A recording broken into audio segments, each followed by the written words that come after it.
Bismillahirrahmanirrahiim. Magacaygu waa Aamina Salaad. Halkan waxaan rabaa inaan ku duubo tix gabaya oo la yiraahdo Aqbal ya Ajiib. Tixda waxaan ku halqabsaday Abwaan Xuseen. Tixdiina waa tani dhageysa habboon.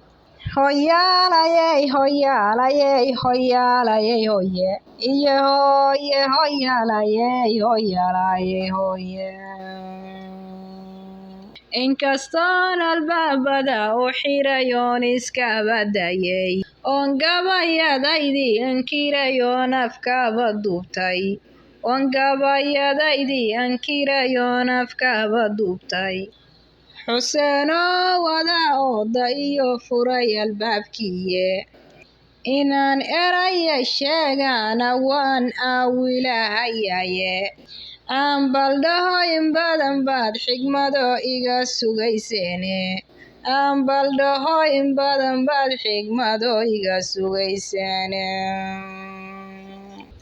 afartaasi arartii horiyo iba furkaygidhe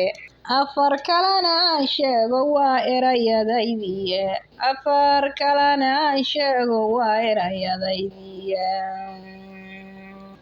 arladeenna oo nabad ahoon ku astareexayno inaga ibtila doonan iyo aafa xoog badane isdilkeennibaa farabatiyo ee xashiyo qoyse xaqiibaan ilowniyo wixii laynagu ogaaye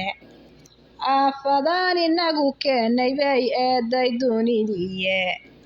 isa saamaxoo idinka oo uliyo dirkeeda aayadaha qur-aankiyo intaan soo akhrino diinta istaaqfurullah dhaha eebbahay wuu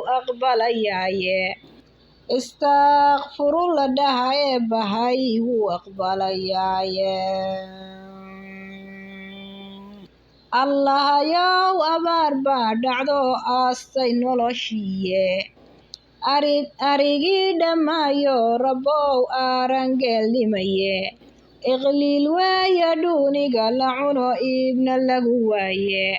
anfariirayeebow dhibkanu naga awood roone abaartiyo allahayow intaad oonka naga reebto i ajiib allahayow adaan ku addoonahaye